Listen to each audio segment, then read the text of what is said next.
पुणी कोलकाता पुणी lady doctor Kolkata पुणी थे गोटे लज्जाकर परिस्थिति सूचना आसी कलकाता मेडिकल कॉलेज और हॉस्पिटल इंटर्न डाक्तरी छात्री को असदाचरण अभियोग होईछि। जरूरीकालीन विभाग को चिकित्सा जड़े रोगी निशासक्त अवस्था तांको असदाचरण करथिबा अभियोग होईछि। तेबे बाहर थिबा पुलिस कर्मचारी पाटितुंड शुणिबा सत्वे भीतर को आसी नथिबा पीड़िता अभियोग करछन्ति, जहाँकि अति सांघातिक।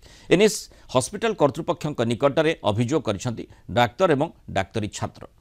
डाक्तर एवं नर्स सुरक्षा दाबी करी प्रिंसिपाल कार्यालय सम्मुख में प्रतिवाद करिसेंति। पुलिस उपस्थिति सत्वे हॉस्पिटल एभली घटना केमिति घटिला से प्रश्नटी सेमानक मन को आंदोलित करुछि। तेबे या प्रथम घटना नुहे। गला किछि वर्ष हेब सते जेमति कोलकाता आ डाक्तर बा महिला डाक्तर ये प्रसंगटी चर्चा भीतर को आसुछि। माने महिलांकर सुरक्षा को नहीं मध्य कोलकाता बा पश्चिम बंग को नहीं विभिन्न समय चर्चा होती। गला किछि वर्ष भितर राज्यर विभिन्न हॉस्पिटल महिला डाक्तर और नर्स आक्रमण दुष्कर्म भली सांघातिक रिपोर्ट आसी पूरा देश को विचलित करथिला। आरजी मेडिकल कॉलेज और हॉस्पिटल जो भली दुष्कर्म मामला होइथिला अगस्त 9 तारिख 2024 रे जन डाक्तरी छात्री को दुष्कर्म करी हत्या करा जाइथिला। याकु नै पूरा देशव्यापी विक्षोभ प्रतिवाद होइथिला।